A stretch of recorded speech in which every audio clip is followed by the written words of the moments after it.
ফ্যাসিবাদের বিচার বাংলাদেশে হবেই। দিল্লিতে বসে সাবেক প্রধানমন্ত্রী শেখ হাসিনা দেশবিরোধী ষড়যন্ত্রে লিপ্ত। তবে কোনো অপতৎপরতা দেশের অগ্রযাত্রাকে ঠেকাতে পারবে না। ঝিনাইদহে এমনটা বলেছেন অ্যাটর্নি জেনারেল মোহাম্মদ আসাদুজ্জামান।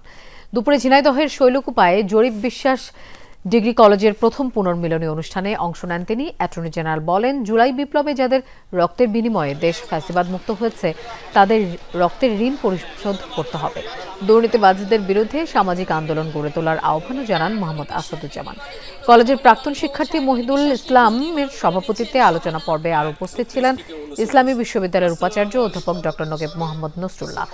দিনব্যাপী আয়োজনে অংশ নেন কলেজের বিভিন্ন ব্যাচের শিক্ষার্থীরা। সমস্ত সময় ব্যয় করছেন আপনাদেরকে ভালো রাখার জন্য। শহীদ আবু সাইদ, শহীদ মুগ্ধ, আনাসের রক্তের শপথ নিয়েছি এই বাংলাদেশে খুনিদের বিচার আমরা করবই।